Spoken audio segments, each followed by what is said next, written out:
Virgen de la Vega, nuestro más rico tesoro. Y tiene un niño tan majo que ya sabe andarse solo. Al salir el sol yo te quiero ver, Piedrahíta hermosa, florido vergel, bendición de Dios, qué bonita eres cuando sale el sol.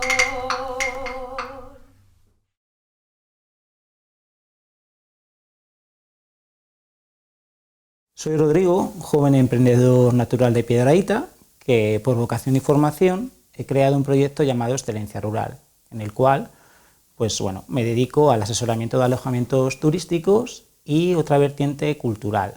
Entre esa vertiente cultural está este proyecto, ya una realidad, que lleva el nombre de Señoritas de Piedrahíta.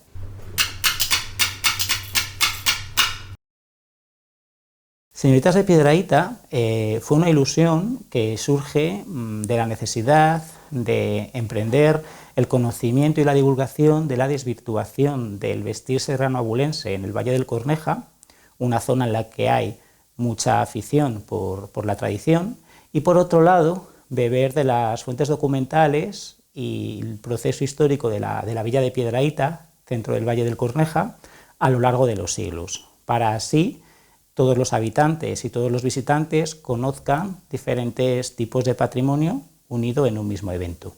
Por lo tanto, podemos ver patrimonio inmaterial, material, mueble, inmueble, incluso natural, dado a que los hechos suceden dentro de una visita turística en diferentes aspectos arquitectónicos, en el que explicamos los modos del vestir y las piezas documentales del Valle del Corneja. Señoritas de Piedrahíta alude a una documentación de la revista Estampa del año 1934, en el que unas mozas de la localidad de Piedrahíta acuden a Ávila a la audiencia por una celebración de un festejo popular, ataviadas a la antigua usanza, ¿no? En el siglo XX ya no se vestía así diariamente en las zonas más urbanas, pero sí que en festividad gustaba, ¿no?, de vestirse en esa tradición. Entonces, para ello, elegí unas modelos, muchas nietas y bisnietas de esas señoritas de los años 20 y 30, y participaron con esas mismas ropas en las mismas ubicaciones.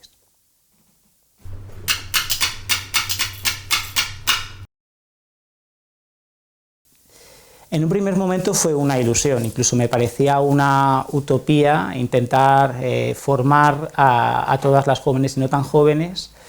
La complicación también, por otro lado, de intentar investigar ese proceso documental de los años 20, que al final siempre cuando hacemos una visita turística o una visita guiada nos vamos más a hechos medievales o en el caso de Piedrahíta a otra etapa dorada que fue el siglo XVIII, pero sin embargo, gracias a las fuentes como María de la Vega Gómez o Raimundo Moreno, entre otros, me ayudaron, ¿no?, a concienciarme de que efectivamente esos primeros inicios del siglo XX, incluso el cambio del XIX al XX, necesitaba una divulgación y una protección. Entonces, ya solamente por ese proceso documental, la sinergia social que se ha hecho entre todas las participantes y las empresas que han colaborado, y ese tejido social comarcal que se ha formado dentro de lo que es el proyecto, ¿no?, con sus variantes para otras, otras circunstancias y otras visitas y proyectos, merece la pena. Es decir, sí que creo en el proyecto, y además este año, en la segunda edición, conocida con el nombre de Modernismo y Manila, varios divulgadores a nivel turístico, etnógrafos e incluso políticos y miembros de diferentes gestiones de patrimonio cultural han apoyado y han aplaudido el recorrido que pueda tener esta propuesta, que con más ayudas y apoyos institucionales podría ser un gran evento que quizá esta zona necesita, ¿no?, para resurgir del vacío que como zona rural que es, está presente en estos días.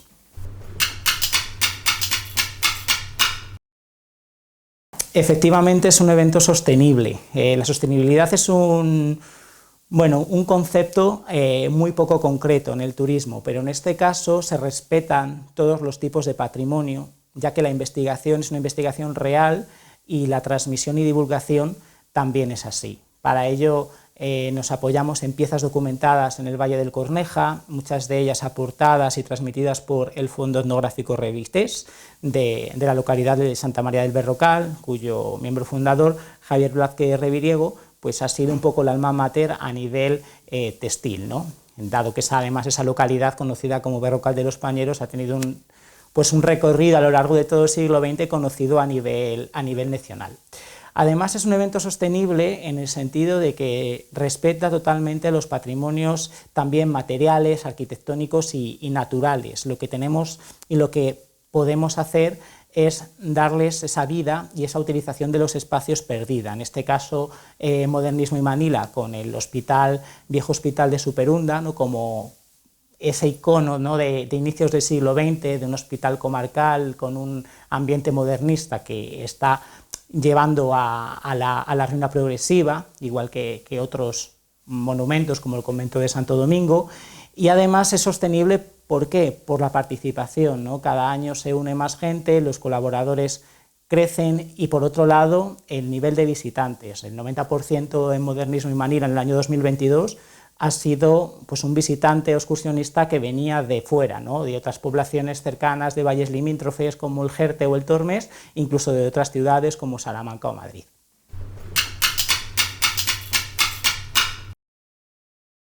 Efectivamente, ya no solo la divulgación a nivel de la compostura, de la valoración de las piezas de los ancestros que se hace, ¿no?, durante todo el año hacia las señoritas, a las participantes, sino también a nivel artístico, artistas de la talla como Vega Almohaya, cantante piedrahítense, que ha participado pues, con varias versiones propias de canciones populares rescatadas, además de la jota de Piedrahíta, la charrada de la cigüeña, que pues, en muchos lugares aparecían cancioneros como Si pudiera ser de Pedro Bernardo, o incluso de Villacastín de Segovia, pero bueno, tras unas investigaciones aportadas por don Carlos del Peso Taranco, descubrimos que es una charrada que es de Piedrahíta, ¿no? Lo que pasa que, bueno, Agapito Marazuela pues preso, ¿no?, de la guerra civil y unos audios, unas grabaciones anteriores de sus investigaciones la cita como charrada de la cigüeña, charrada de Piedrahíta, y bueno, pues fue emotivo volver a traer en la voz de Vega Almohaya esa charrada.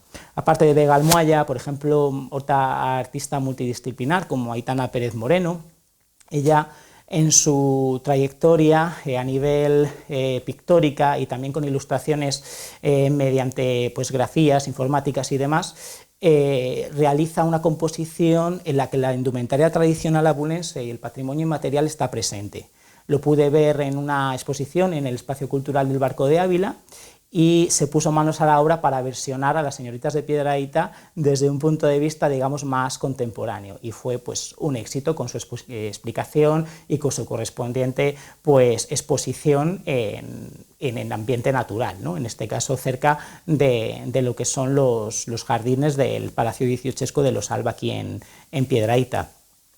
Otras empresas colaboradoras, en este año, por ejemplo, Modernismo y Manila, se hizo mención y un poco homenaje a empresas que habían crecido del 19 al 20, como son Calzados Labrador, con fábrica y comercio de calzado durante más de 150 años, el caso de Joyería Pacheco, que además fue premio de filigrana, un premio nacional de artesanía en el año 1943, o la sombrerería de Luciano Gutiérrez, que tan importante era Piedrahíta, ¿no?, en esa época ya burguesa de los años 20 del siglo XX, que tenía varias sombrererías.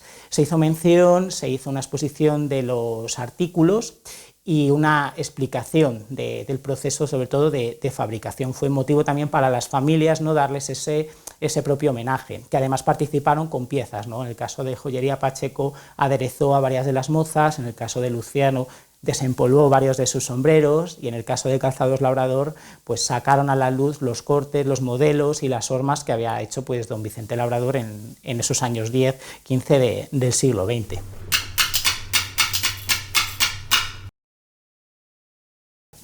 Modernismo y Manila surge de una época que hablábamos en el arte, ¿no?, la arquitectura como el arte nuevo, Con ese cambio del 19 al 20, que repito, es una época dorada en Piedrahíta, aparte del 16 con el tercer duque, Gran Duque de Alba, o el 18 con la 13ª duquesa de Alba, la duquesa Goyesca, ese siglo XX, Piedrahíta hace un sector servicios a toda la comarca Barco Piedrahíta-Gredos, se cambian los pies derechos de madera por otras columnas pétreas en esta plaza pintoresca que tanto amamos.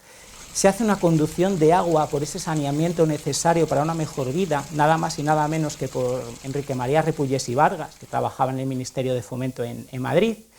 Se realizan los enlosados de las calles, se vuelven a edificar algunas construcciones que estaban en época ya ruinosa, aplicando esas molduras modernistas, como son las 3 casas de la familia Diego, las cuales pues interpretamos también por esa arquitectura de Benito Guitart Truls, catalán, que además tuvo que ver un poco en esa investigación de los orígenes de Piedrahíta, ya que junto con don Félix de Gregorio, como hicimos mención en el teatrillo que formalizamos en esta segunda visita, excavaron y encontraron unos pavimentos romanos o tardorromanos en un pajar cercano al santuario de la ermita de la Virgen de la Vega, patrona de Piedrahíta, y también un poco el centro de esta visita que se hace en esa fecha, ¿no? En el segundo fin de semana de septiembre, porque es cuando la gente pues, quiere vestirse, ¿no? para recibir a su patrona.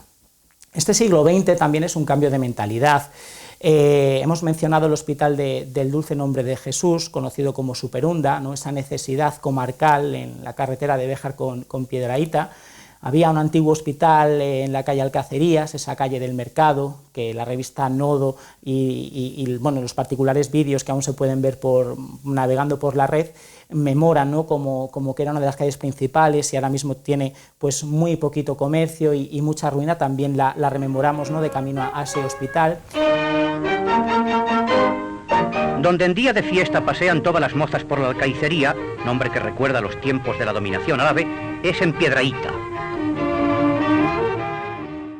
Un hospital en el que la unión hizo la fuerza y hubo diferentes particulares y familias que apostaron y apostaron para que pudiera ser pues, un centro hospitalario de primer orden, que hoy es un edificio modernista sin ningún tipo de uso, ¿no? Es donde quisimos empezar la visita, para dar ese lugar, como comenzábamos al inicio de la exposición, a los espacios. Al final los espacios son interpretados por lo que el ser humano quiera y en este caso la cultura tiene que pisar fuerte en una zona en la que la despoblación pues, va aumentando.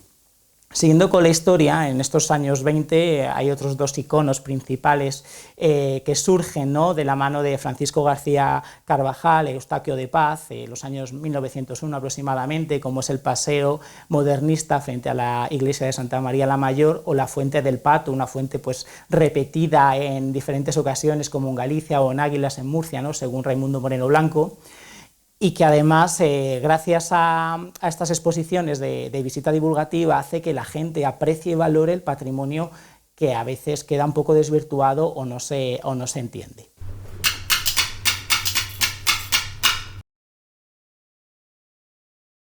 Dentro de lo que es Señoritas de Piedrahíta, quisimos, también un poco pues, por esa investigación y sobre todo el consejo de Javier Blázquez Reviriego, consolidar y que convivieran diferentes piezas de lo que es el Valle del Corneja y Sierra de Piedrahíta. Entonces había manteos, pues por ejemplo de la zona de la Avellaneda, cerca de Aldea Nueva de Santa Cruz, una localidad monumental.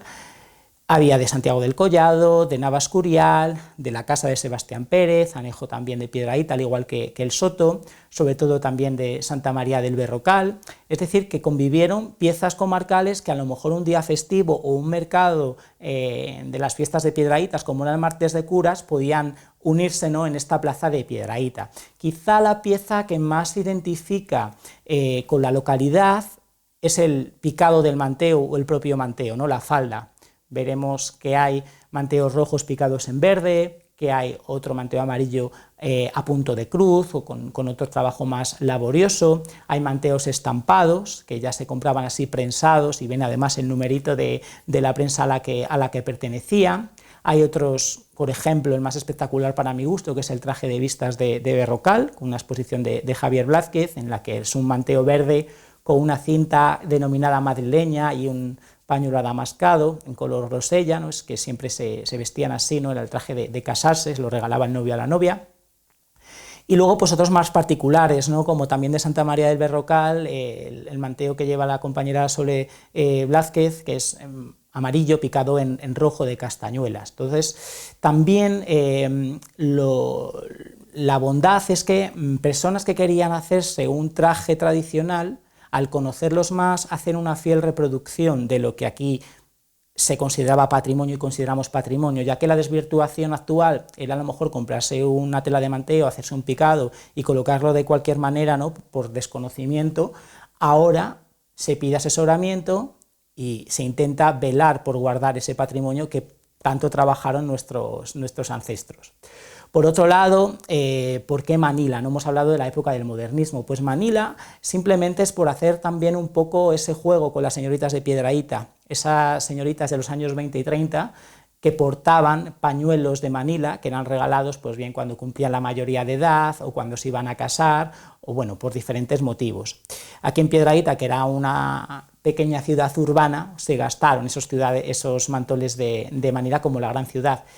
Y el mantón de Manila es una desvirtuación un poco, ¿no?, de lo que es el pañuelo del ramo o de 100 colores, otro tipo de prendas que se utilizaron en la indumentaria tradicional, pero que se aporta en esa, no vamos a llamar refolclorización, pero sí en esa vuelta al vestirse de serrana para eventos principales como eran premios, festividades o invitaciones de gala. Hubo diferentes tipos de pañuelos, no por ser la época del modernismo vimos solo manilas de seda bordados, ¿no? Aparte de alas de mosca vimos de 100 colores ya mencionados, adamascados, de ramo negro, de ramo coloreado. Entonces el juego de colores que había dentro de la composición de señoritas de Piedrahíta en los diferentes espacios monumentales del patrimonio arquitectónico de la villa, pues era muy bonito, era como una lluvia de colores vista desde arriba. El trabajo de la compostura, ¿no? Durante todo el proceso formativo se revalorizaba pues, todo lo que son los volúmenes, ¿no? Por medio de toallas, manteros bajeros, otro manteo cimero que es el más espectacular, la colocación del pañuelo por encima del antebrazo sobre crucero, ¿no? Todo lo que Javier y Carlos nos habían enseñado de esa superposición de piezas, al final no es la pieza sino cómo se lleva.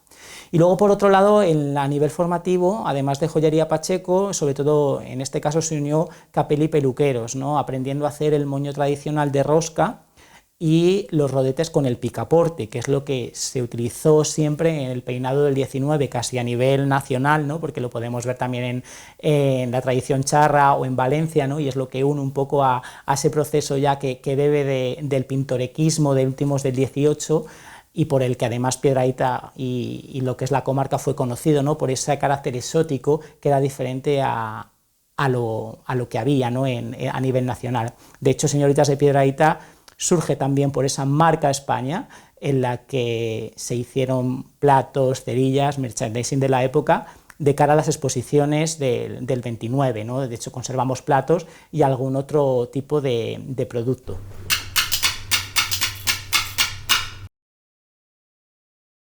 Pues yo creo que he aprendido a valorar lo nuestro. Ya no solamente el patrimonio arquitectónico que intentamos que sea conocido y el natural, sino también a valorar lo que tenemos en las arcas, a posicionar nuestro patrimonio inmaterial donde debe de estar, en la música, el textil, y sobre todo el conocernos y el hacer un tejido más minucioso a nivel de que, por ejemplo, en un pueblo, ¿no? Hay veces que te saludas con una persona o desconoces a otra, pero al trabajar juntos por una misma ilusión se han hecho verdaderas amistades. Entonces yo creo que eso es lo bonito también, el conectar y el conseguir realizar con un fin común algo bonito. Y si además aporta a una comarca, creo que ya es causa de éxito. Entonces mi principal aprendizaje, tanto en primera persona como que creo que el resto de las y los participantes, ha sido ese, a nivel social y sobre todo el valorar lo nuestro.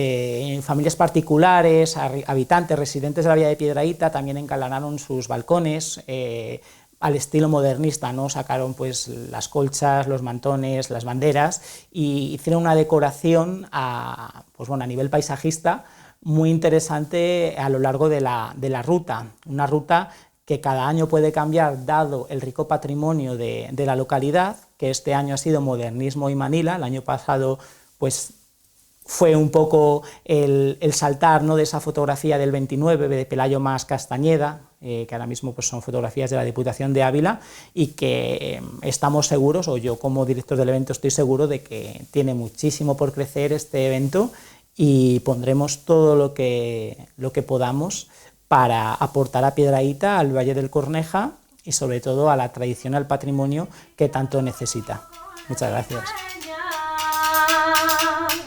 Que andaba de batalla con la culebra, como la picotea, como revolotea, como la tiende la sobre la arena.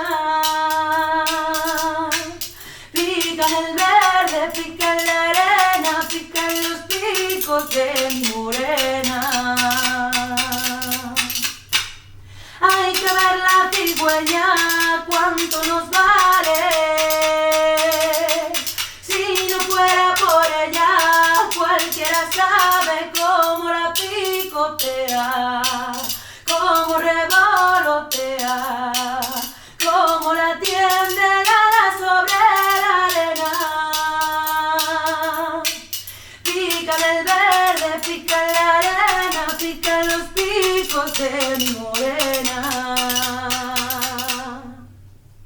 Nos quita los reptiles de los caminos y nos mata los bichos que son dañinos, como la picotea, como revolotea, como la tiende la sobre la arena. Pica en el verde, pica en la arena, pica en los picos de mi morena.